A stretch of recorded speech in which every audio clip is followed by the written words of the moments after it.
Hello? Hello out there. This is your one and only radio host, still alive, still transmitting, still clinging to this thin lifeline under the bones of the earth. If you're listening, God's help you. You are alive too. And in these days, that's saying something. This is day 70 since the outbreak. 70 days since the world as we knew it rotted in front of our eyes, since the cities burned and the sirens fell silent. 70 days since neighbors became hunters and hunters became prey. Me, I'm deep underground. In a concrete sarcophagus that used to be a fallout shelter. There's no windows, no sunshine. Just four walls, a failing air vent, the soft buzzing of a half-broken generator, and the ghosts of the world above. I've set up my gear down here, my mic, my old radio panel, a scratched vinyl record or two. The best pieces of equipment I could steal from an abandoned broadcast van. I know it's lonely out there. I know you can hear me because sometimes I can hear you. Faint on the bands, crying, shouting, breaking apart. I don't know your names, but your voices are burned into my head. That's why I keep doing this. I'm here, broadcasting. If you're hearing me, you're not alone.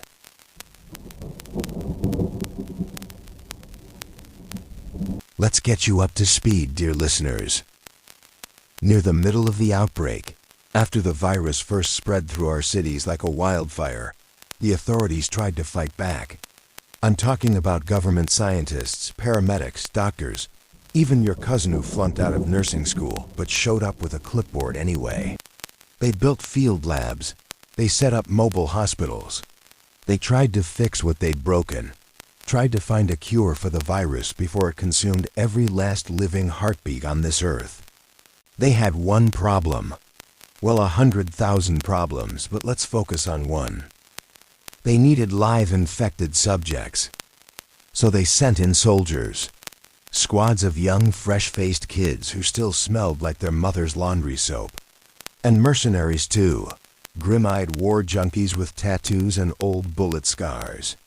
They went out on hunting trips, trying to capture the infected alive, net them, cage them, drag them back to the labs.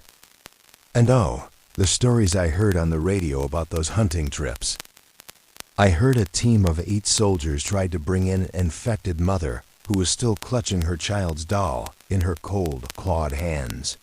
They caught her, but when they turned their backs, she ripped out the throat of one of them, then called the others with a terrible scream, a sound like a train wreck and a wolf howling combined. They never stood a chance. I heard another group, mercs this time, got overrun while bagging a group of infected in a subway tunnel. The radio chatter was frantic. They were describing the smell of rotting flesh, the way the infected's fingernails were worn down to the bone, clawing at walls in hunger. They never made it out. Last broadcast from them was screaming, gunfire, and then this sickening, wet, tearing noise. So many died trying to catch these monsters alive. And after all that blood, all those brave men and women turned into hamburger meat for the infected hordes, did the scientists find a cure? No. They made things worse. From what I've pieced together over days of monitoring faint radio signals, voices crackling through the static, half-broken transmissions, a survivor here and there reporting from some godforsaken checkpoint, the experiments had a catastrophic side effect. You see, they wanted to calm the infected, suppress their hunger, shut down their motor functions. Some kind of chemical compound, I'm no scientist, I just read the scraps of notes I found, was supposed to dull their rage, make them safe. Instead, it caused a mutation. A radical, nightmarish mutation.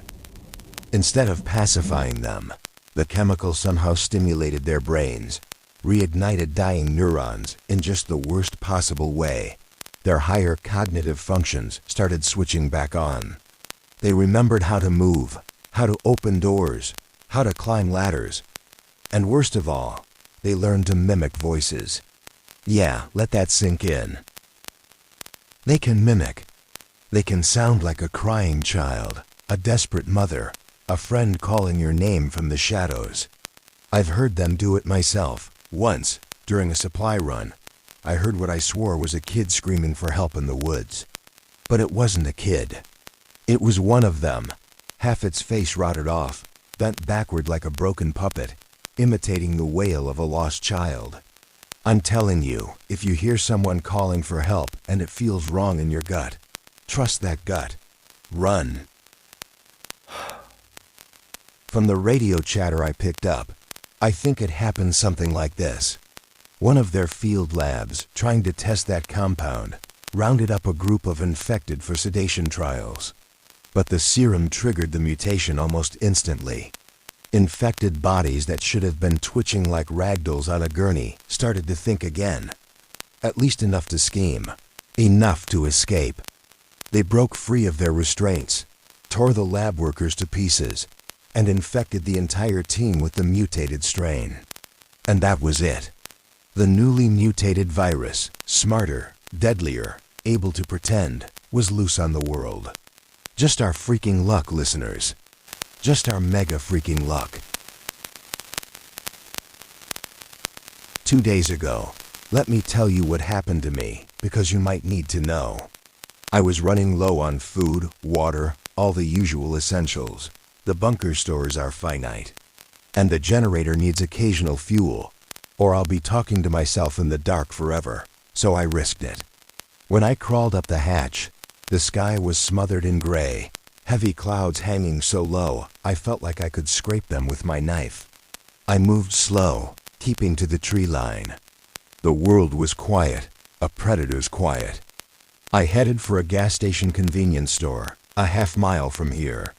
I had been watching it for days through a pair of battered binoculars, making sure no hollows, that's what I call them, hollows, were nesting inside. On my way, I saw them wandering, like sleepwalkers. Some were bloated, belly swollen with rotten feasts, dragging their limbs through the weeds.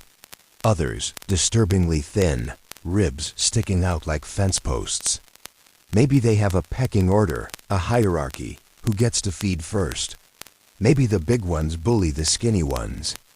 Maybe it doesn't matter. Somehow I slipped past them, boots barely crunching gravel. Got to the door of the store. It was half busted in, swinging loose. And inside, gods. Inside was the cashier.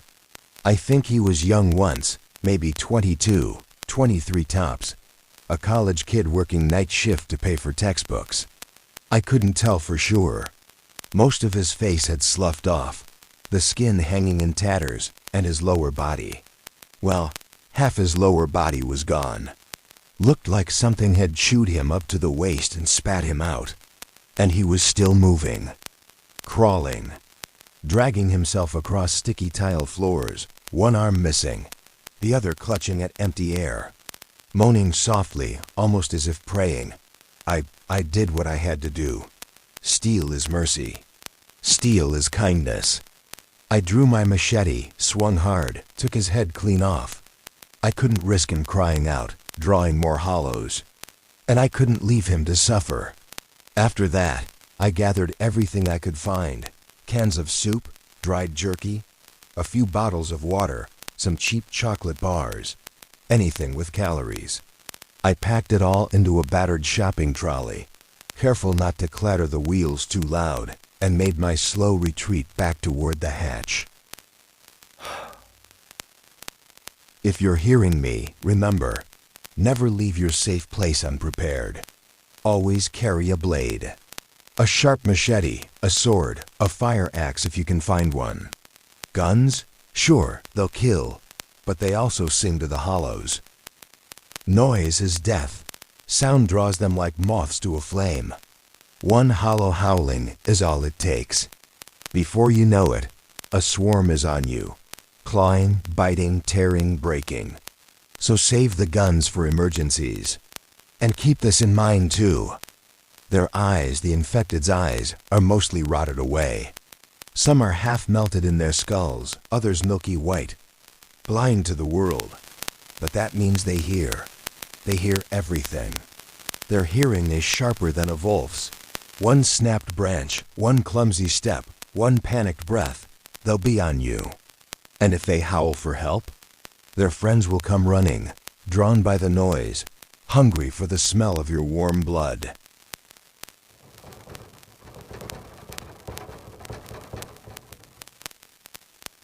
Just winds, folks, just wind hitting the vents. I picked up some chatter on a military radio signal the other night. Said the same thing I'd been seeing with my own eyes. Most of the infected's vision is gone. Their brains compensate. Their hearing gets twice as sharp, triple, even. So stay quiet, dear listeners. Stay low. And if you have to scavenge, do it during the day. I've watched them. In the sunlight, they slow down. They get sluggish, almost confused, like bugs under a bright lamp. But at night they wake up. They hunt. Their hearing doubles again in the dark. The stillness of night amplifies every noise, makes it easier for them to triangulate your position, swarm you, devour you. So travel in daylight whenever you can. Oh, and one more tidbit from the military broadcasts. Call this a pro tip from your bunker DJ. Rain. Hollows hate rain. Thunderstorms drive them mad, make them more aggressive. Something about the pounding water. Maybe it confuses their hearing. Maybe it enrages them. I don't know. But I've seen them go berserk during storms, tearing each other apart, fighting over scraps like wild dogs. So if you're scavenging and a thunderstorm rolls in, get inside. Hide. Barricade. Do not test your luck. I'll pause here, catch my breath, change the batteries on this mic. Don't go anywhere. I'll be back in a few minutes with more. I have stories to share. Letters I intercepted. Rumors of something bigger. Something that might just be the last chance for a connection across this broken world. Stay tuned. This is the voice beneath the earth. I am still here. And I am still listening.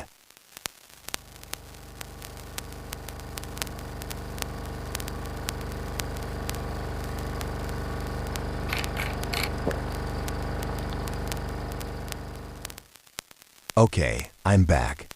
Batteries changed, throat a little less dry, spirit. Well, that's debatable, but I'm still here, dear listeners. Let's keep peeling back the rot, shall we? I promised you stories, and I promised you truth. A few nights back, I intercepted a government-banned transmission, faint, corrupted by static, but enough to make my blood freeze. The military scientists, what's left of them anyway, they've been talking. They say the virus has started bleeding over to animals. Yeah, you heard me right. Birds, rats, dogs, cats, anything that once had warm blood, once had a beating heart, is now a potential carrier. I got chills just picturing that. Picture it with me, will you?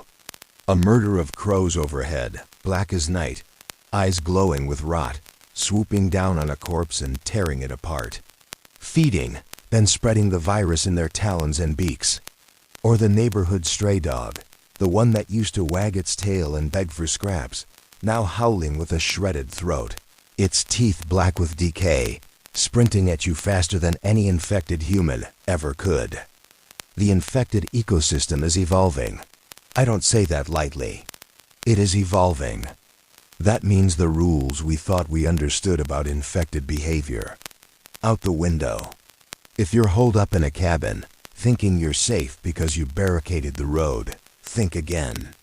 A flock of infected pigeons can slip through a broken window. An infected rat can chew through drywall. We are not alone in this infection.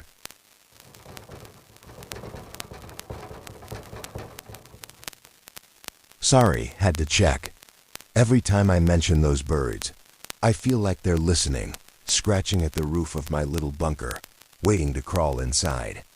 Paranoia? Maybe. But paranoia keeps me alive. You should hear what else I picked up off those military bands. Apparently, there are rumors of one server facility still holding power somewhere up north.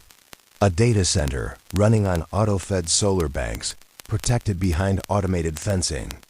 If, and I mean if someone could reach that server farm, reboot the networking arrays, there's a chance we could get the old internet back, at least in part. They said the undersea cables are still mostly intact.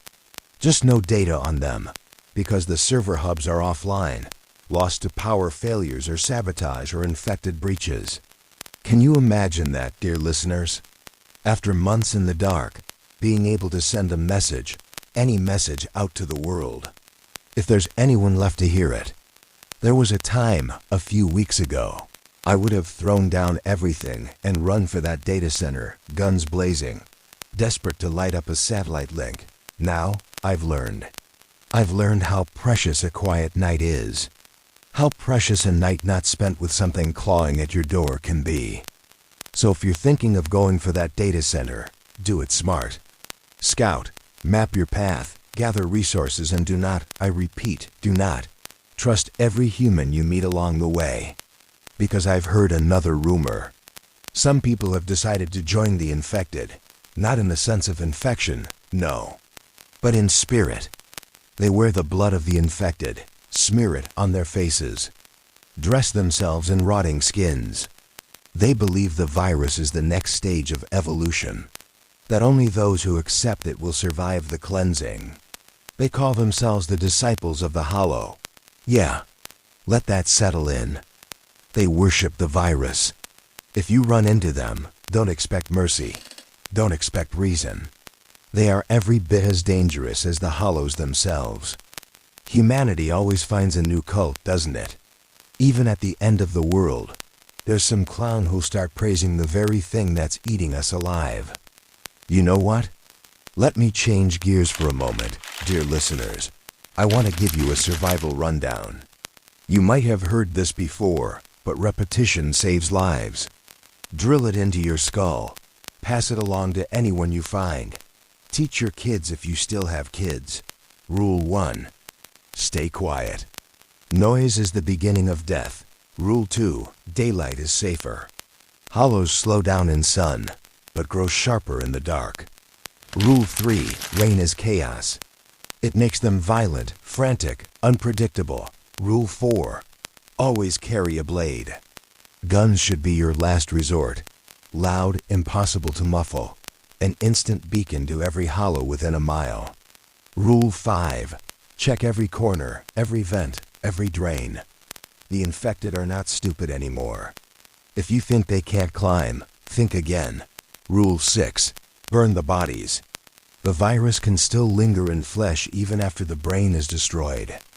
And if you get bitten, gods, I hate to say it, but if you get bitten, don't lie about it. Don't hide it.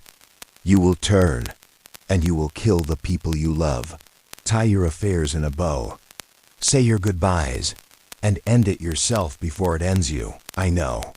It's a grim gospel I'm preaching, but no one ever said the truth would be kind. You know, I used to love the rain. Before all this. Loved the smell of wet concrete. Loved how it cooled the air, washed away the summer dust. Now, I fear it. A thunderstorm means the hollows will be prowling, even more rabid, shrieking like demons. Their skin bubbling from acid rainfall that doesn't seem to kill them, but only makes them angrier. I've heard them in the rain. They don't sound human. They sound like the earth itself is screaming. I want to share another personal story with you, if you'll bear with me. Last week, before the gas station run, I went looking for medical supplies at a clinic down the highway. Thought I'd try my luck, pick through bandages, painkillers, antibiotics if I could find them. The place was a wreck. Glass everywhere. Blood dried so thick on the floor, it was like stepping on glue. And there was something else. Someone had scrawled "Help US" on the front doors, in red, or what looked like red, anyway. Could have been blood. Could have been paint. Inside, I found half a dozen bodies, zip-tied to wheelchairs. Their throats cut, their eyes staring, forever empty. Maybe someone had tried to spare them the pain of infection. Or maybe it was something darker. I can't tell anymore.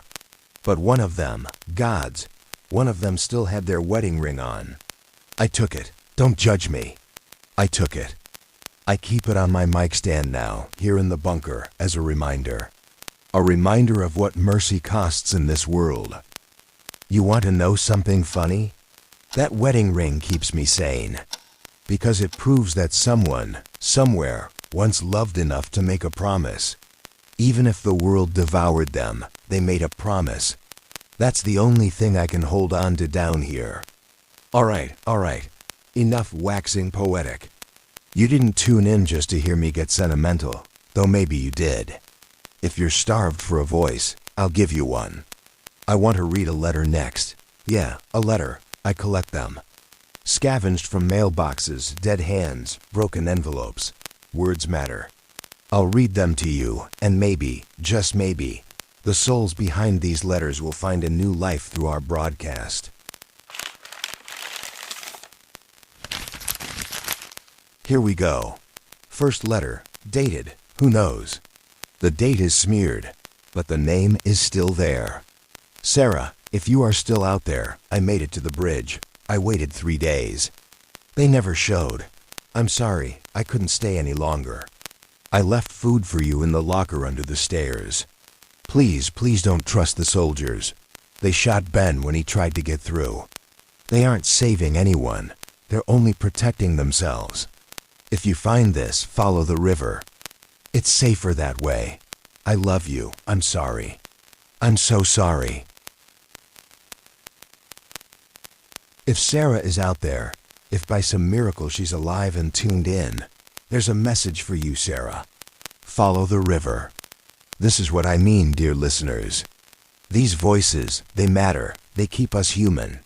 If you have letters, diaries, messages of your own, broadcast them. Even if no one ever hears them, you will know you spoke them into the world, and that matters. I will keep reading these. I will keep telling your stories. Because this is what I do. Because this is who I am. All right.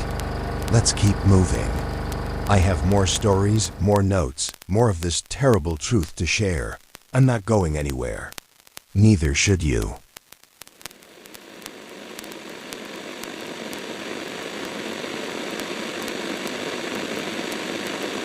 Welcome back, dear listeners. I promised more letters. More voices from the ruins. I promised I'd never let them vanish into the static. Here's one. Torn from a notebook, stained with something that might be water or might be blood. I don't ask too many questions anymore. To anyone who finds this, I was at the Red Hill checkpoint. We were 23 in total.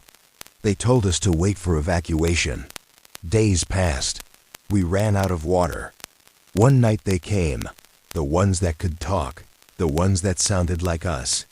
They called out the names of our children. We thought they were saved, thought they had come back. We opened the gates. We were wrong. They ate us. I ran. I ran until I couldn't feel my legs. I'm sorry. I'm so sorry. I don't even know who wrote that. No signature, no date, nothing but pain. The ones that mimic voices, they're worse than any monster in your childhood nightmares. If they call your name, don't answer. Let that be the rule you carve into your soul. If they call your name, do not answer. Another letter. This one on crisp stationery, the kind you'd buy for graduation announcements or wedding invitations. That irony is thick enough to taste. David, I left the house today. I couldn't stay. The smell of them was everywhere. I saw Mrs. Garvey, the teacher, crawling on the street with half her face gone. She tried to wave at me. I ran. I can still hear her nails on the pavement, following me. If you're alive, go to the lake cabin. You know the place. Our summer spot. I left food in the trapdoor. Don't stay here. They know our scent now. They remember it. Can you believe it? They remember scents. Not just faces, not just voices. They are building memories. What kind of horror is that? Sorry, sometimes this all stacks up on me. You try to make sense of a world that eats its children, and it's too much.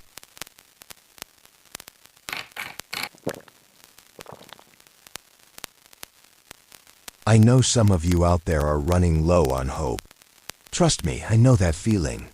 You sit in the dark, listening to your own heart beating like a war drum, wondering if it's even worth fighting anymore. But if you give up, you'll become them. Not because the virus takes you, but because the world will eat you alive, piece by piece, until there's nothing human left inside. So fight, one day at a time, 1 hour at a time, one heartbeat at a time. Even down here in this tomb of concrete, even with the darkness closing in, I choose to keep breathing. I choose life. Speaking of fighting, let's talk tactics. I promised you practical survival too. I want to tell you what I saw exactly on one of my supply runs last month. I was scavenging in an old suburban cul-de-sac. You know the ones, perfect lawns, mailboxes shaped like ducks, wind chimes still tinkling, though no one left to hear them. I thought it was abandoned, but the infected were inside the houses. Not roaming, waiting, sitting at kitchen tables, rocking in chairs. One of them was stirring a pot on a stove that hadn't worked in weeks, as if she was making dinner. They remember. Their bodies might be rotted, falling apart, but something in their brains is trying to relive those final moments. Maybe it's a glitch. Maybe it's cruelty. But do not be fooled. The second they sense you, they will break that dream in an instant and lunge for your throat. So if you're moving through a house, don't assume the infected are mindless wanderers. Check every corner, every closet, every basement, because they are waiting.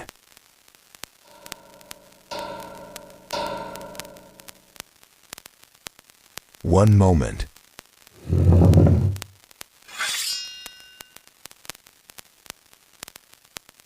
False alarm. Might have been a rat, or the wind rattling the vent, or maybe I'm just hearing ghosts. Down here, your mind starts playing games. All right, back on track. Let me read another letter.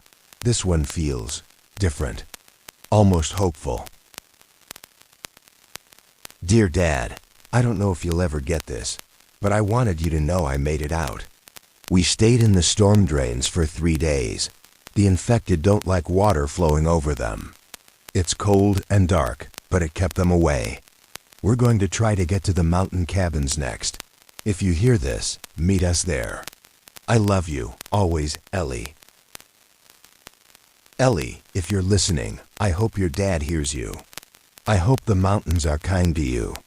If you can find running water, streams, drains, any flowing water, remember that. Hollows hate it. Maybe the current confuses their sense of smell or hearing, I don't know. But water can be a shield.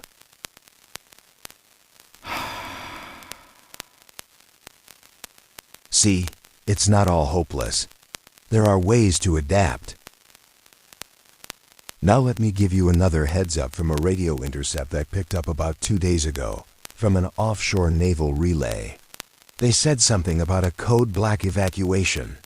That means, according to old NATO procedures, they've abandoned civilian rescue and are only prioritizing strategic assets and high-ranking personnel. If you hear someone promising mass evacuation, I'd be wary. That train's left the station, dear listeners. But you are not strategic. You are not high-ranking. You are a survivor. That means no one is coming to save you. Let that sink in, and then use it. Save yourself. You can do it. I know you can. Because if you couldn't, you wouldn't still be alive. I picked up another weird snippet on the military bands.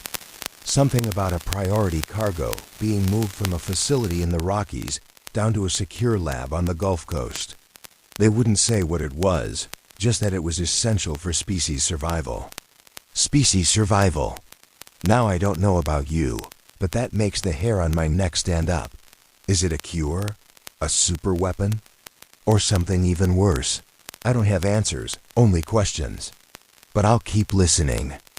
I'll keep listening for you. Let's breathe for a moment together, dear listeners. You don't know how precious a single calm breath is until the world tries to tear it from you.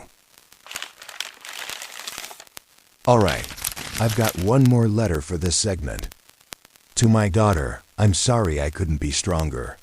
I tried to hold them back. Your mom loved you more than anything, and I loved her more than I ever showed. I hope you're far away by now. I hope you grow up somewhere safe, somewhere green, where no one screams at night. I'm sorry. I'm so sorry. These words cut deep. They're the bones of humanity now. Keep writing. Keep sending your messages, even if they never reach another soul. Because someday, someone will find them. And then you won't be forgotten. We're just getting started tonight. After a quick break, I'll dive into another deep slice of horror about the early days of the collapse.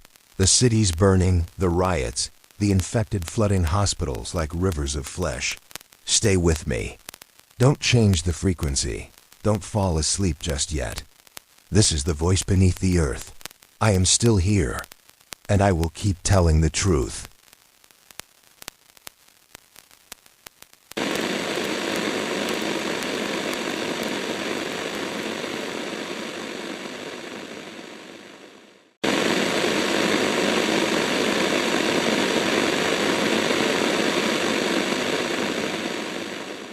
Hello dear listeners, I am your last radio host, Stan, broadcasting to you from beneath the earth, from inside a fallout shelter, still alive and kicking somehow. Bear with me today, listeners. There's a bit of background noise from the generator. The solar power system's down, probably just needs the panels cleaned. I'll head out and take care of that tomorrow. Alright, dear listeners, time to pull back the curtain a bit further. Time to talk about the beginning of the end. I remember the first broadcast I made from down here 70 days ago. My hands were still shaking, still blood-stained. My throat was raw from screaming. I could barely string 2 words together because I had just come from the city. You ever see an entire emergency ward turn inside out in under an hour? I did. I was there. It started with rumors, as these things always do. A couple of folks rolling into the A with a high fever, coughing blood, disoriented. Looking. Wrong. The nurses put on their masks, hooked up 4 lines, started triage like they'd done 1,000 times before. Except it wasn't the flu. Wasn't some seasonal bug. Within 20 minutes, those patients were thrashing so hard they bent steel bed rails. One guy, middle-aged, a welder from the docks, snapped the leather straps on his gurney, leapt up, and tore out a chunk of a paramedic's face with his teeth. Blood everywhere. Like a rainstorm. I ran. I wish I could tell you I was some brave hero, helping to barricade the doors, but I ran out the fire exit, down the alley behind the A, tripping over trash bins, retching from the smell. By the time I circled back an hour later, the hospital was gone. Not burned, not collapsed, consumed. The infected were crawling all over the facade, pouring out broken windows, tearing up cars in the ambulance bay. I watched one nurse. I'd seen her dozens of times, cheerful, always had a kind word, being devoured by her own patients. If you ever think you can save an infected, let me stop you there. That was the first lesson. You cannot save them. The next few days, gods, I still taste the smoke. Downtown burned like a funeral pyre. The fires lit up the night sky so bright, it looked like dawn, except there was no hope behind it. People fought for scraps, water, batteries, a working radio, medicine, bullets. I saw a man kill a kid. Couldn't have been more than 12, over a half-eaten protein bar. Saw a mother hurl her newborn from a balcony because she thought the baby had the virus. I wish that was just rumor. I saw it with my own eyes. In times of plague, dear listeners, the real monsters wear human skin. Never forget that. The city was a slaughterhouse, plain and simple. Police tried to set up roadblocks, but their lines collapsed within hours. Fire departments tried to hose down crowds, keep them calm, but infected climbed right through the spray like it was nothing. I heard one fire captain on the radio screaming for backup, describing the infected pounding on their truck, ripping through the metal. They dragged them out, tore them apart. That transmission ended with a scream I will never forget.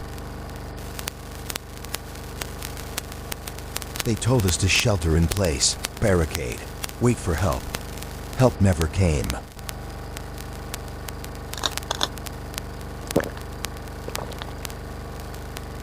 You know what did come? The second wave. After the panic, after the collapse, after people had hidden themselves in apartments, the virus changed. It mutated, faster than the doctors could predict, faster than the world could react. Suddenly, the infected weren't just rabid animals. They were organized. They moved in groups, herds, like wolves. I watched them one night. They circled an apartment building, slowly, methodically, smashing the fire doors, breaking windows, herding the living toward the stairwells. And at the bottom of those stairs, 20 more infected, waiting with their claws and teeth ready. No one made it out.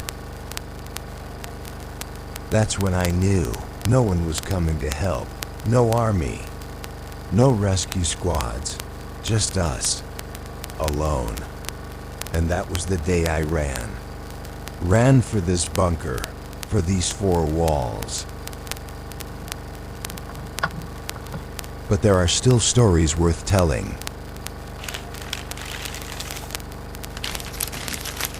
I met a man on the highway about 2 weeks into the collapse. He was wearing a suit, carrying a briefcase, like he'd just left a 9-to-5 job. No backpack, no food, no weapon. Just that briefcase. When I flagged him down, I thought he might be insane. He was.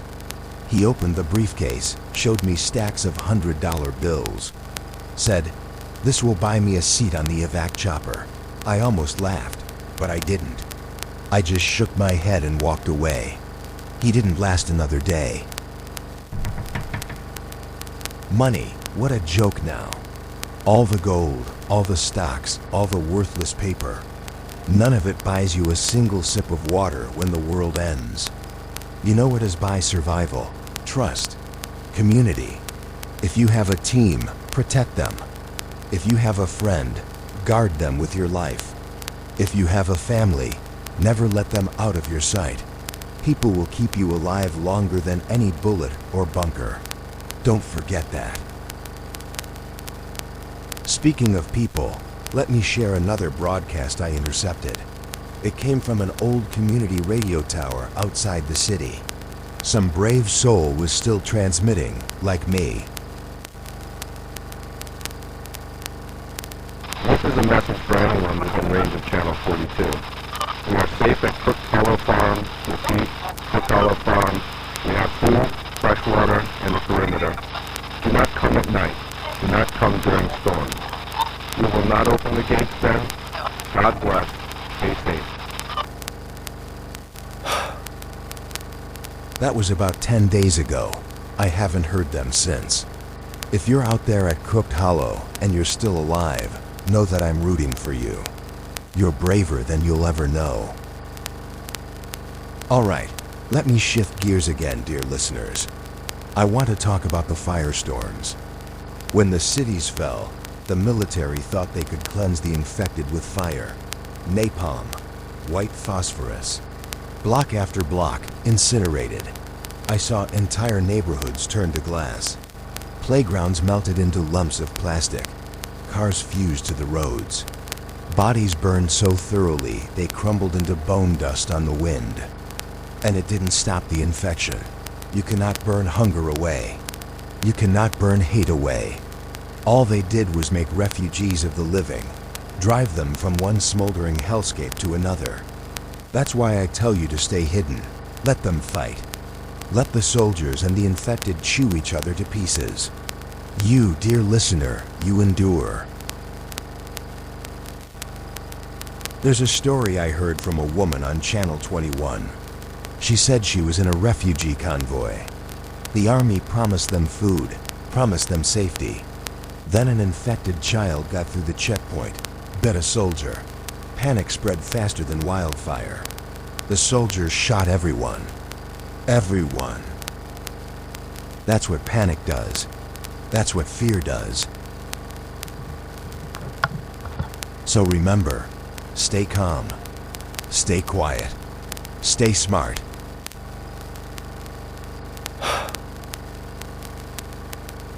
Wow, listen to me. 70 days ago, I was just a radio jockey spinning old rock records. Now I'm giving apocalypse survival sermons like some bunker priest. Guess the world changes us all. All right, take a breath with me, dear listeners. We're going to get through this next part together. Next, I want to share the first days after I locked myself down here, how I adapted, how I built the radio, what I learned about the infected from hours of listening. Stay tuned. Don't drift off. Don't lose hope. This is the voice beneath the earth. I will not stop speaking for you. I will not stop remembering for you. I will not stop hoping for you.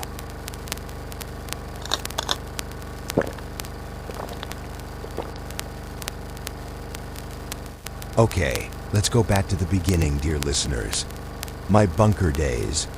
The first nights down here, in the dark, with only a dying flashlight. The air thick with panic, my mind running 1,000 miles an hour. I didn't even plan to be here, you know. It wasn't some doomsday prepper dream. This place used to be an old Cold War relay station, half buried under 20 feet of soil, abandoned, half flooded with mold and rust. I stumbled on it by accident.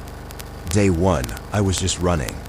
Running from the hospital, running from the smoke, running from the things that were screaming my name with mouths that shouldn't have been able to form words. They called me by name. They should not have known my name, but they did. I found a service hatch in the ground, half hidden by weeds and an old chain-link fence. I pulled it open, climbed down broken metal rungs, dropped 10 feet into pitch blackness. No plan, no supplies, no clue if I'd ever climb back out.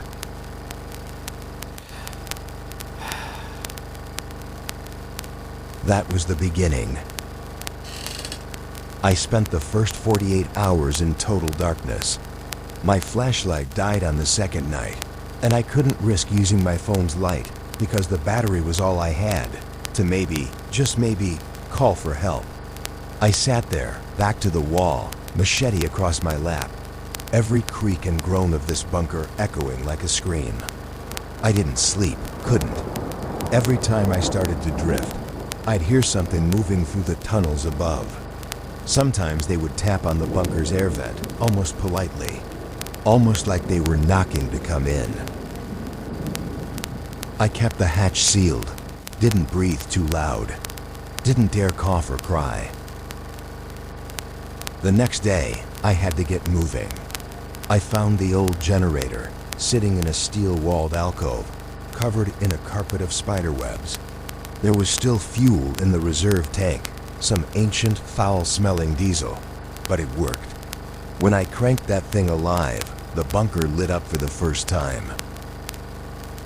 I remember seeing my reflection in a broken piece of mirror, dear listeners.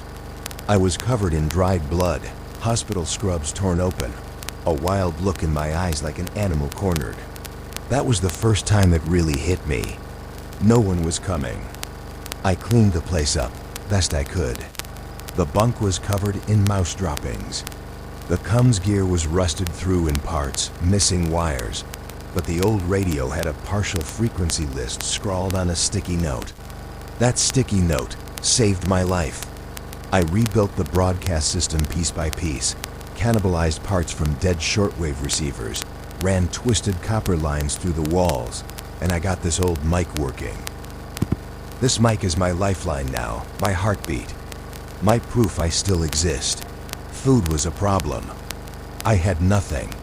No supplies beyond what I carried. A protein bar, a half bottle of water, some painkillers I grabbed from the hospital. That had to last me while I figured out how to scavenge.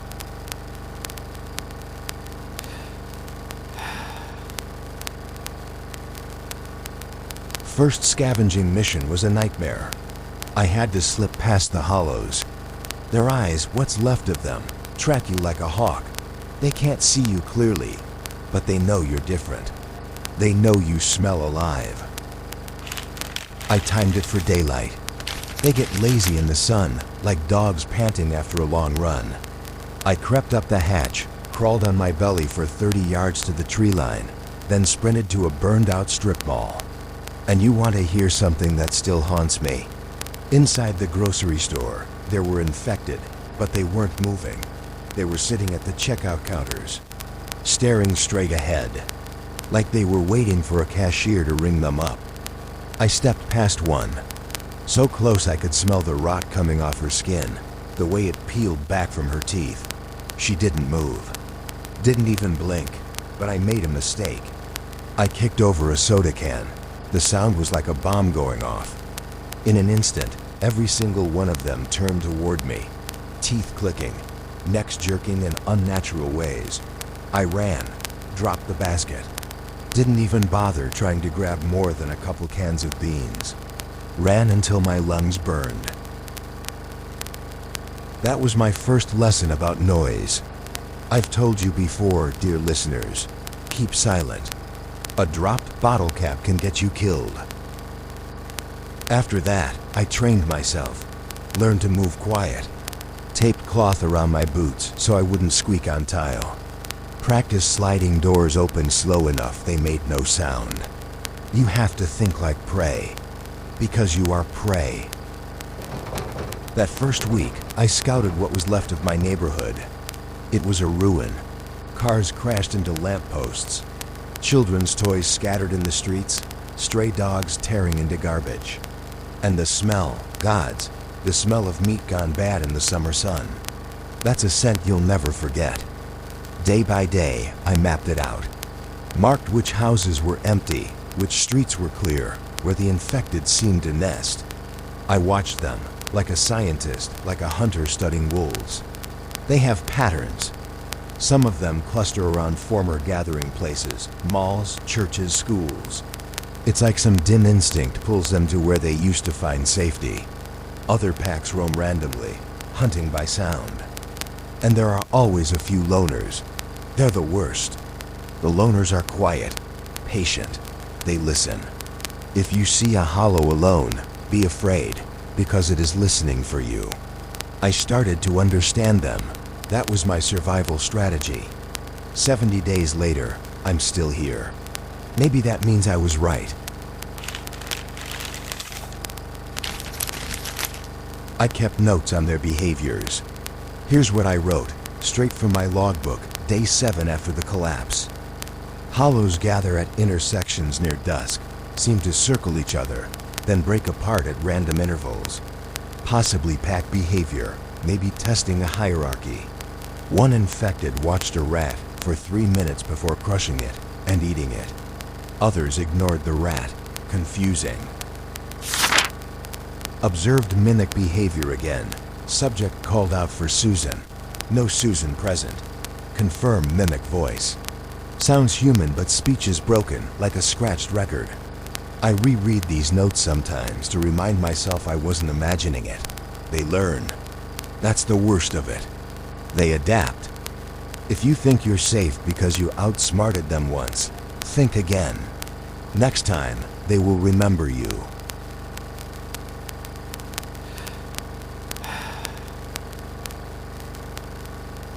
The first month was the hardest. Food running out. Water down to a few stale gallons. No contact. No voices except the echo of my own, talking to myself in the dark. But I got up, kept moving, kept scavenging. I found spare solar panels on the roof of a looted Best Buy. Hauled them back on a cart, wired them into the bunker's old inverters, gave myself a backup power line. That was the day I started to believe I might make it. Solar panels. They're my guardian angels now. If you can get your hands on solar, do it. No grid means no power, and no power means no radios, no lights, no hope. Solar buys you a little piece of civilization back. Little victories, dear listeners. That's how you stay alive.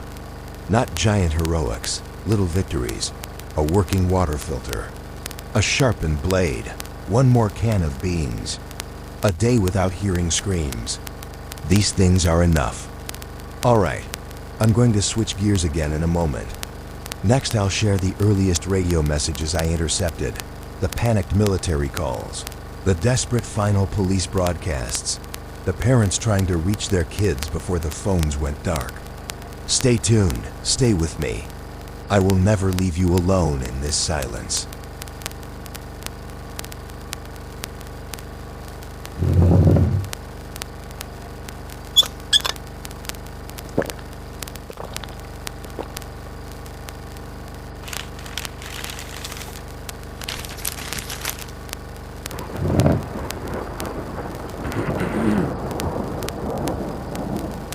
This is the voice beneath the earth.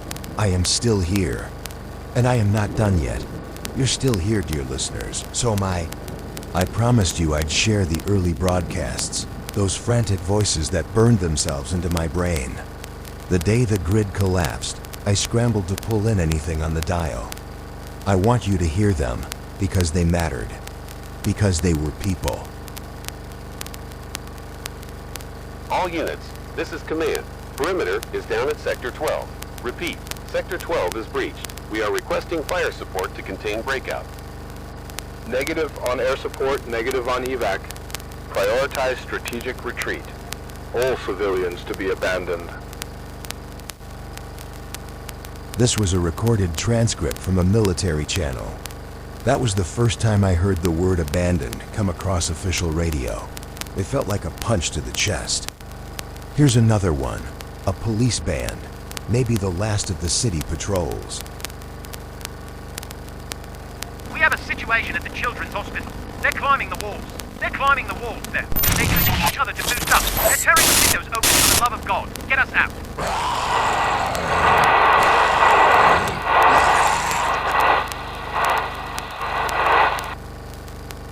That was the moment I realized it wasn't just a plague. It was adaptation. Intelligence. The infected weren't content to stumble around waiting to trip over us. They hunted. I remember flipping through channels, desperate for one good word. But everywhere it was the same. Here is another recording from a civilian ham radio. We tried to get out on the bridge. They swarmed us. We had to jump into the river. I don't know if I can say this, please. If anyone hears this, tell them I tried. Tell them.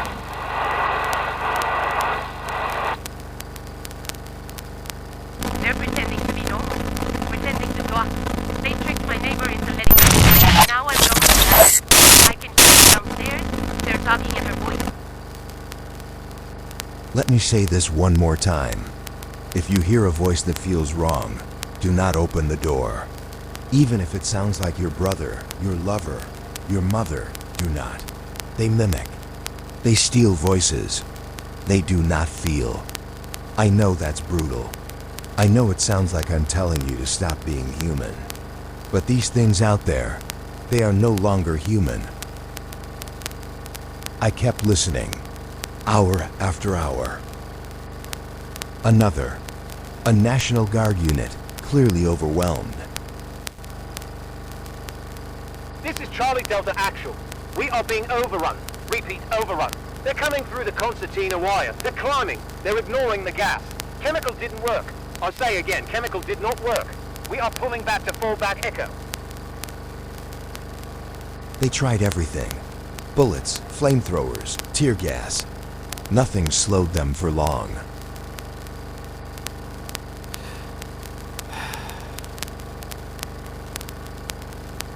Do you see the pattern? They adapt. They learn. We underestimated them. That was our greatest failure. After the first week, I noticed the official channels started to go dark. One by one, the towers fell silent. No more police. No more National Guard. Just ghost signals. Endless loops of stay indoors, barricade, stay calm. As if calm could save you from a pack of hungry monsters. And then there were the strange signals. I picked up coded bursts, digital pulses, encrypted military data, hopping from band to band. I don't have the keys to crack them, but I know what I heard. Words like genetic weapon. Words like adaptive strain. Words like controlled escalation. Controlled escalation. They did this, dear listeners. Or at least they helped it along. They poked the bear with a stick, and now we are all getting mauled. If you want to know the truth, here it is.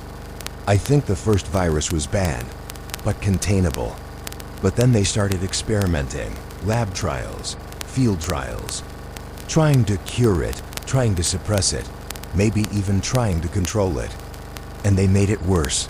They made it smarter. The monsters at our door, they're our fault. I'm sorry. That's not easy to hear, but you deserve the truth. After the signals died, the only things left were the pirate stations. People like me. People with old ham rigs, battered CB radios, shortwave scavenged from storage lockers. Desperate souls shouting across the static, hoping someone might answer. One of them, I think his handle was Doc Mercury, was somewhere in Arizona. He tried to organize other survivors into a convoy. He was good, smart.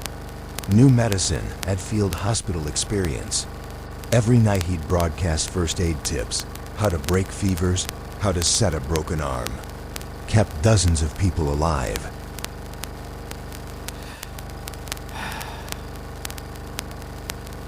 Then one night he didn't check in.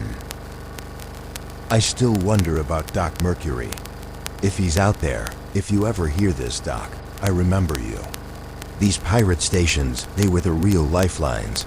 No polished anchors, no false hope. Just truth.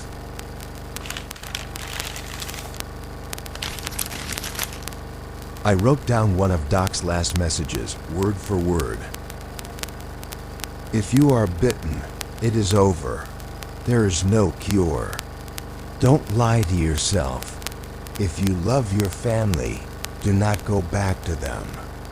Walk away. I'm sorry. There is no cure. No cure, no redemption. Just the brutal honesty of a man trying to save strangers. There were others too. A preacher in Kentucky. A mother in Ontario who read bedtime stories over CB to calm any kids still listening. A trucker somewhere on I-80 who guided convoys of survivors around roadblocks and burning cities. Voices, just voices floating in the void, holding each other up. They mattered. Even if they're gone, they mattered. I'll keep their stories alive as long as I can. All right. Deep breath, dear listeners. We're still here, still breathing, still human.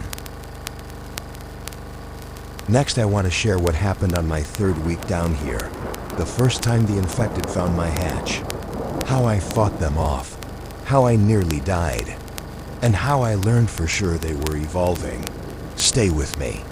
Don't let the static drown you. This is the voice beneath the earth. 70 days, still standing, and I will keep standing.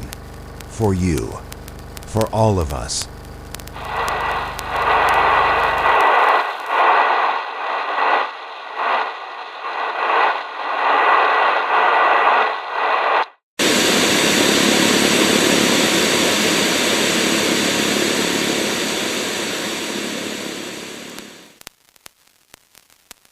Hello out there. This is your one and only radio host, Stan, still breathing, still transmitting, still clutching this fragile thread of hope beneath the bones of the earth. If you're hearing this, God's help you. You're still alive. And tonight, that means everything. It's day 71 since the outbreak. 71 days since the world rotted away before our eyes, since the cities burned and the sirens choked into silence. 71 days since neighbors became hunters and hunters became prey. And right now, above my head, A thunderstorm is tearing through the world that's left. Lightning forks across the sky. The bunker shakes with every growl. Maybe it's a warning. Maybe it's just the sky raging because we're still here. Either way, I'm still talking and you're still listening. Stay tuned. Stay alive. Okay, dear listeners, this is the hardest story to tell because it nearly killed me. You see, about 3 weeks after I locked myself down here, I thought I had everything under control. The hatch was sealed. My food was rationed, water filters running, solar panels humming. I thought I was safe. I was wrong. It started around midnight. I was half asleep, one eye open, the radio hissing a dull nothing on all channels. Then I heard it, a soft scratching at the ventilation shaft, like fingernails. At first, I thought maybe it was a rat. Hell, I would have welcomed a rat, but the scratching grew more deliberate, slow, steady, like someone trying to pick a lock.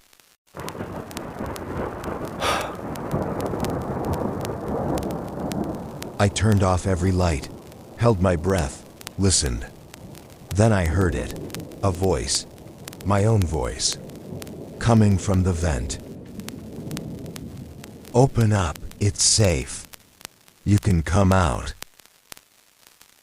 They'd been listening, learning me, my name, my phrasing. The way I talk on this mic, they'd used it all against me. That was the moment I realized the infected had evolved past brute force. They were hunting. I didn't move, didn't speak. I waited in the dark with my machete drawn, heart hammering so loud I was sure they'd hear it through the walls.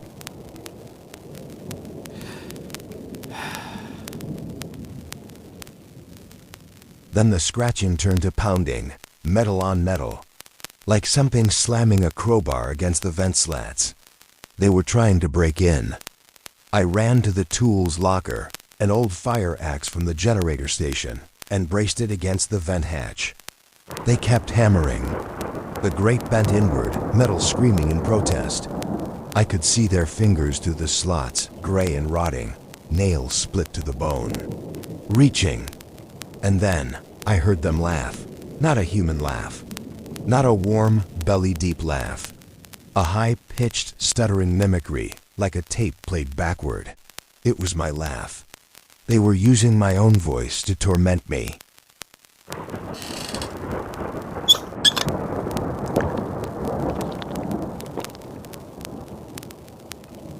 In that moment, something inside me snapped. I wasn't going to die cowering. I threw the lights back on, fired up every bulb I had, grabbed the axe, and slammed it straight through the vent grate. One of their hands came off, rotten flesh spraying the wall. It screamed, in a dozen stolen voices. But it kept reaching with the other hand. I hacked again, and again, until the vent was clogged with twitching meat, until nothing moved.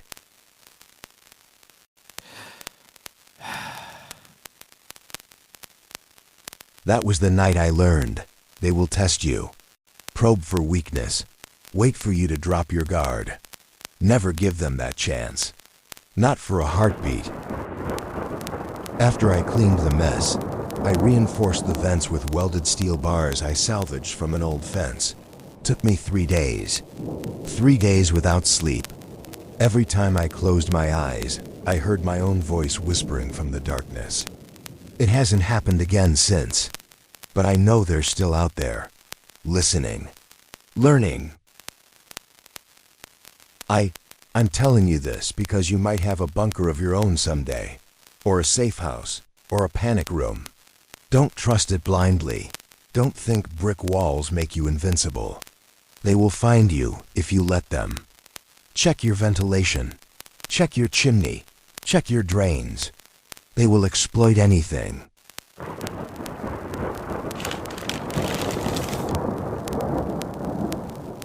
Okay, that was the worst breach I've faced so far. But I'm still here, still alive, and I learned from it. Over the next weeks, I started mapping them, their sounds, their movements, their habits. You see, these hollows, they talk to each other after a fashion, not in sentences, but grunts, clicks, short whistles, like bats. I think they echolocate. That's why they get more dangerous at night. Darkness is their domain. I tried to record them once. Set up a directional mic near the hatch, ran the wire up through a cracked PVC pipe, captured hours of their sounds.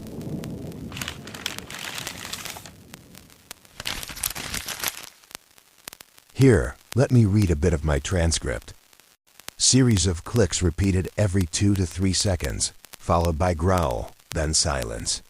Second subject repeats clicks at same tempo, then group moves together toward structure. They were coordinating. That's why if you see a lone hollow making clicking sounds, you need to get out. It's not random, it's a signal. I know some of you still think of them as mindless. I wish they were. God, I wish they were. But they're not. That's why I keep studying them. Every night, every single night, I monitor their patterns, log their calls, track their footprints in the dirt above the hatch, because knowledge is survival. Memorize this, dear listener. At night, they double in aggression. Rain makes them restless, unpredictable. Thunder agitates them, almost as if it overloads their senses. Bright lights confuse them, but only briefly. Every weakness counts. There's more. During my studies, I noticed a group, 5, maybe 6, with strange scars on their heads, like surgical scars. Military experiments, maybe, or something worse. They move differently, faster, cleaner, no random spasms, no stumbles. Like they've been trained.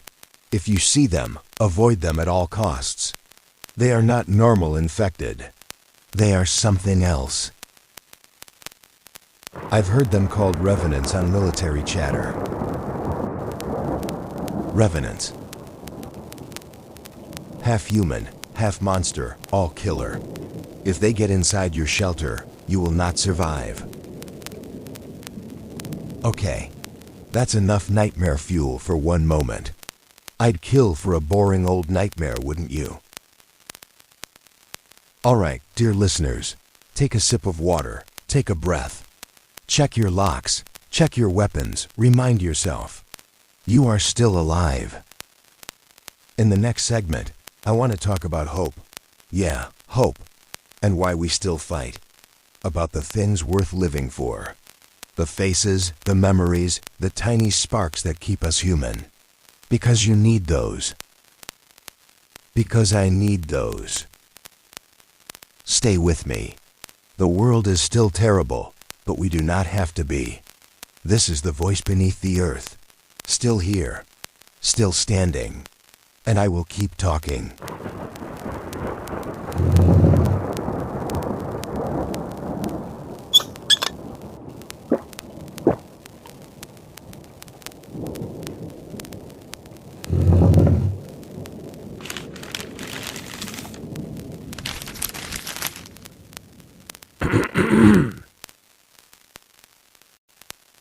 Okay, dear listeners, you've stuck with me this long.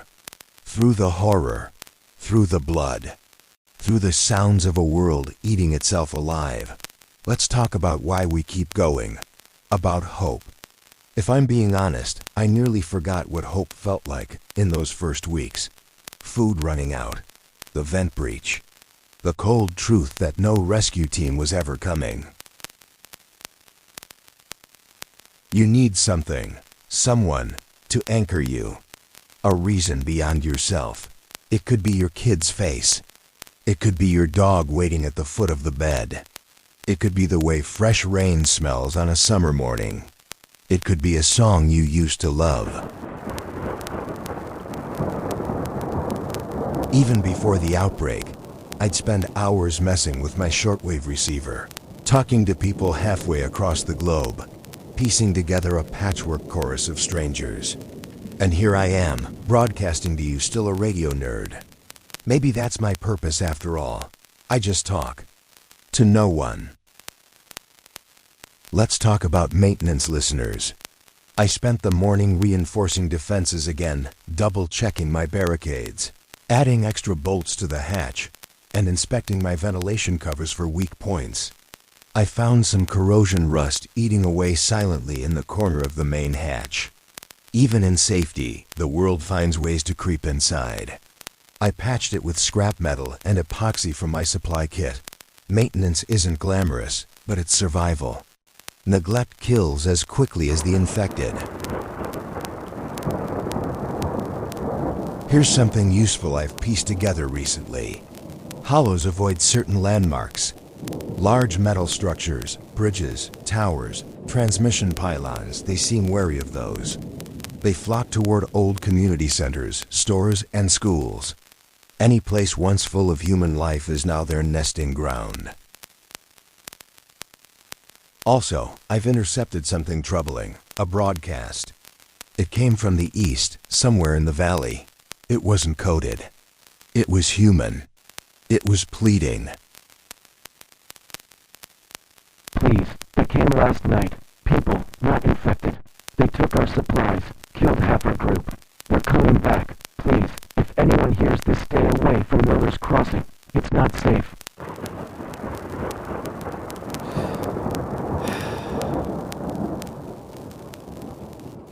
Human raiders. The disciples of the Hollow, maybe. Or something equally dangerous. People preying on people. Somehow that feels worse than monsters. You'd think humanity would band together, but fear changes us. Sometimes it makes us stronger. But sometimes it makes us something far worse than the infected themselves. My advice to anyone listening who's also bunkered down, don't rush out there. Stay quiet, stay hidden, stay smart. Every extra day you stay alive means one more chance to learn, to prepare, to grow stronger. This is the voice beneath the earth. 71 days and counting. Still here, still patient, still alive.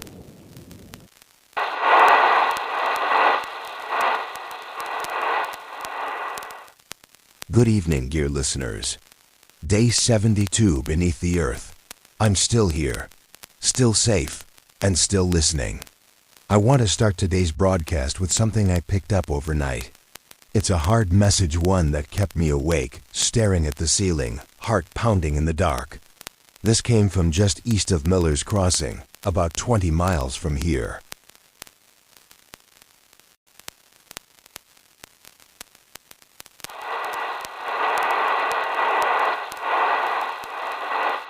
This is Ethan from Miller's Crossing. If anyone can hear me, do not approach our settlement.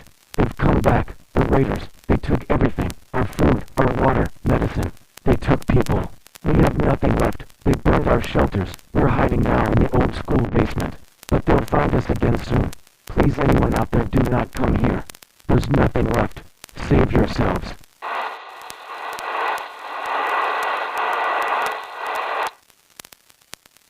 I've never met Ethan. I don't know his face, don't know his story. But his voice was full of pain I felt in my bones. He sounded young. Too young for the horrors he's seen. And now silence. Miller's Crossing is gone. Whatever faint hope was left there has been snuffed out by something worse than monsters. Humans who chose cruelty over compassion.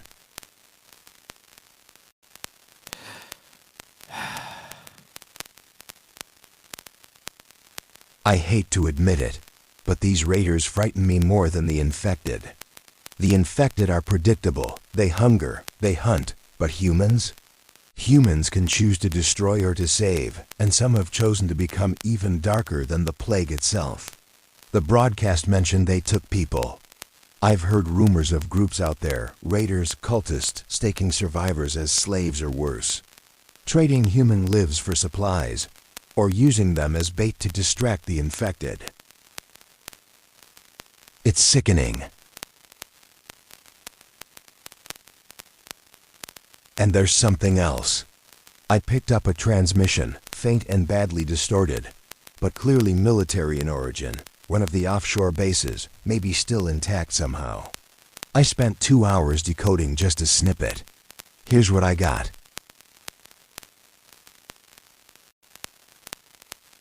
Confirmed mutation variant, active infected. Cognitive capacity increasing rapidly. New behaviors noted. Field operatives report infected coordinating complex hunts. Proceed with extreme caution. That confirms what I feared all along. The infected are evolving not randomly, but with terrifying purpose. They're becoming smarter, deadlier. Now we face two enemies. The infected growing more cunning by the day, and humans who've lost their humanity entirely. But I won't panic, and neither should you. If you're listening, if you're surviving, take these warnings to heart. Stay hidden. Watch for raiders marked in black and red. Avoid areas recently attacked or burned out. They may still lurk there, waiting to ambush survivors. Trust your gut. If something feels wrong, it probably is. This world is more dangerous than ever, but it's not hopeless. Remember, there are still good people out there. Ethan risked everything to warn others. Acts like that matter. They remind us we're still human. They remind us why we're still fighting. I'll share every detail with you, every piece of intel, every whisper in the static. Because we survive better when we share knowledge. And remember, you're not alone. Not as long as this signal reaches you. Even down here, hidden from the sky, I'm here. And you're there. And as long as our voices carry across this dark, empty world, we remain connected. Before I go today, let me share one more thing. Though the night is dark and full of fear, and monsters seem forever near, within our hearts, a spark will glow, and from our courage, hope will grow. Hold a light and hold a love. In time we rise in strength above. This is the voice beneath the earth. Day 72. Still listening. Still learning. Still hoping. I'll speak to you again soon. Good night. This is the voice beneath the earth. Day 73. Still here. I had a moment earlier, maybe you've had one too. I just stared at the wall. No thoughts, no fear, no plans. Just the texture of concrete and the buzz of old light bulbs. It's like time folds in on itself down here. Each day feels like the last. No sunrise, no moonlight. Just recycled air and memory. The only thing that told me today was different, was the signal. At 4:12 this morning, a transmission broke through the noise. This was older, colder, military grade. I traced the echo through a damaged frequency band, 1.630 megahertz, bouncing off a satellite or maybe just bleeding from a forgotten repeater in the mountains. It looped over and over for hours. Field Lab Delta 7. Code black. Containment failed. Personnel down. Quarantine breached. Do not approach. Repeat. Do not approach. Specimen override initiated. Environmental systems offline. Structural collapse imminent. Delta 7 offline. I've never heard anything like it. They didn't just lose control. They were overridden. Here's what chills me. That lab was broadcasting after it fell. Something, either automated or not, kept the warning alive. Now ask yourself, why? Who or what wants to keep people away so badly that it maintains a repeating distress loop 3 months after the outbreak? I'll tell you a sound I heard last night. 3:17, right outside the bunker's external ventilation shaft. A voice, a child's voice, crying. I knew it wasn't real. No child would be alive this far out. Not without family. Not in this zone. But the cadence, the pitch, it was close. Too close. It mimicked grief. But there was no soul in it. Just repetition. like a parrot taught to cry, or a wolf pretending to be a lamb. We don't talk enough about the loneliness, about what it does to the mind. It turns memories into ghosts, ghosts into company, company into hallucination. But this voice, this broadcast, it grounds me. And maybe it grounds you too. I want to read you something. Found it in an old journal, scavenged from a bookstore weeks before I found this bunker. Author unknown, scribbled into the back of a field guide. Here it is. You are not alone. Even when the earth forgets your footsteps, the sky still remembers your breath. Speak, even into silence. Something always hears. That's why I keep broadcasting. Even if I'm screaming into the void, I want the void to know I was here, that I saw, that I fought, that I refused to become less than human. So here's what I ask of you tonight, wherever you are. If you're bunkered like me, don't give up. If you're traveling, keep your head low and your ears sharper than ever. If you've lost someone, talk to them. Out loud, in the dark, in the morning. Whenever, speak their name, anchor them to your reality. It helps, even if they're gone. Tomorrow, I'll analyze the repeaters more closely. Try to decode the strange signal hiding behind the Delta 7 transmission. It's almost like there's a secondary message beneath the main loop. If I find anything, I'll share it. If not, well, I'll keep trying. That's what we do. This has been your voice beneath the earth. Day 73. Still watching. Still waiting. Still listening. Keep breathing. Keep sharpening your mind like your blade. And above all, keep talking, even if no one answers. Something always hears. Day 74. Still underground. Still breathing. Still not alone. I spent most of today in total silence. No broadcasts. No noise. I needed to listen, really listen, to something that's been hiding in plain sight.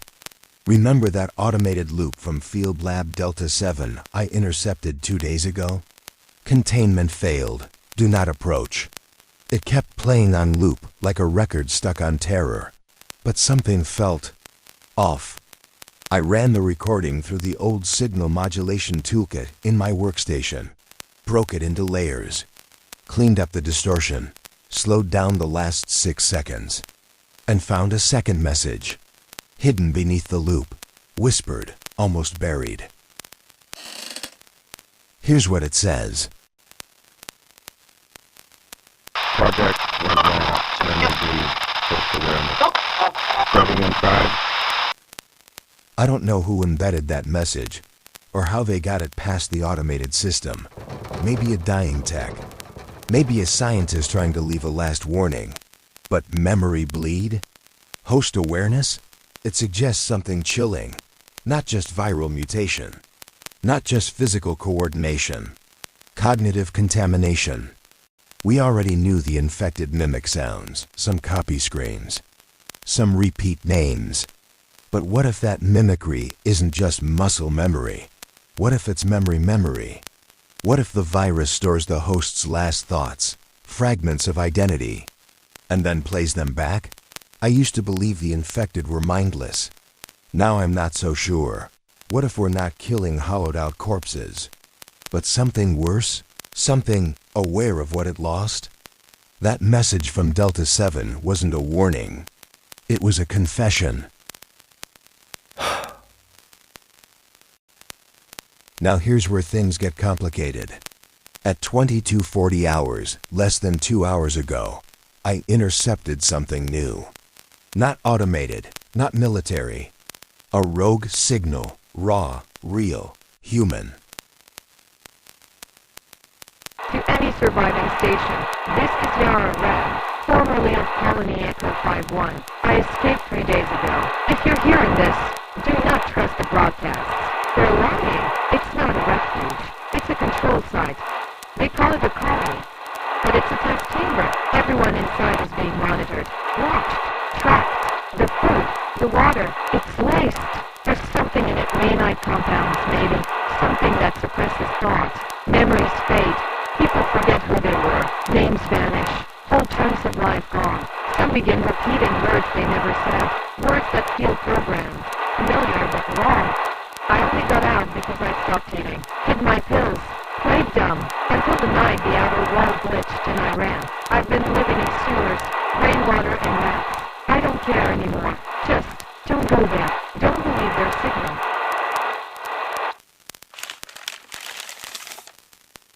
She sounded terrified, and I believed her. Another Delta 7.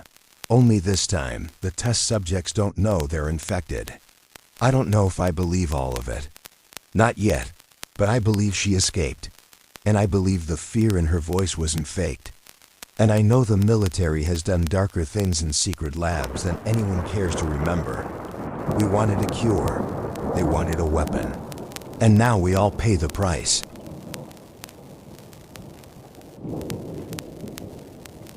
I still want to believe there's a place out there where people live, not just survive. But hope without verification is suicide. To Yara, if you're listening, thank you. To everyone else, do not blindly follow any signal. Do not assume survivors are automatically allies, and do not forget who you were. If you start forgetting your name, your parents, your memories, fight it. Write them down. Speak them aloud. Etch them into stone if you have to. This world will erase you if you let it. I am the voice beneath the earth. Day 74. Still here. Still listening. Still remembering. Good night, travelers. Sleep with one eye open. And question every signal.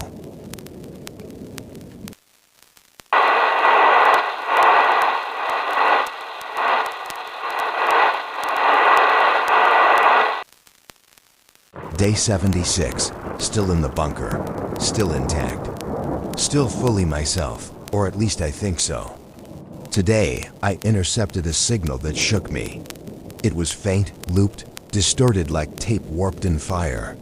It came from a low-power antenna in Grid 11B. That's an abandoned civilian shelter, long thought to be overrun during the second wave. No known survivors. The broadcast loop was 34 seconds long. A woman's voice.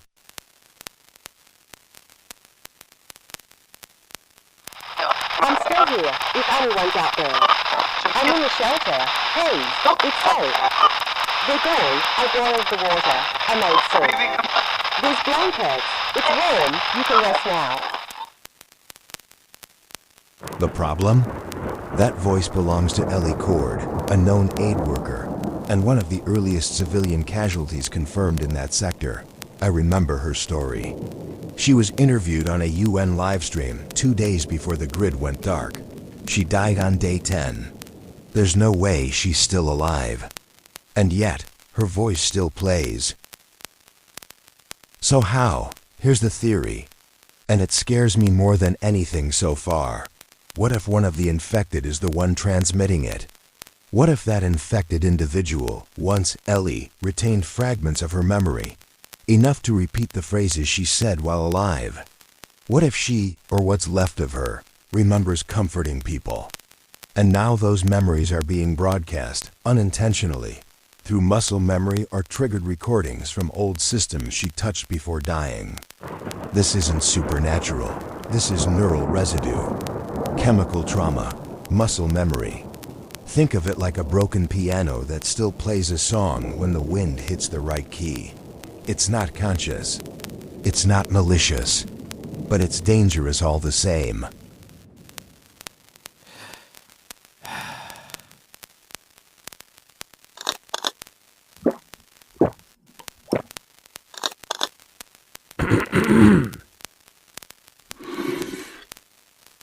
Imagine you're alone, starving, hurt. You hear that voice.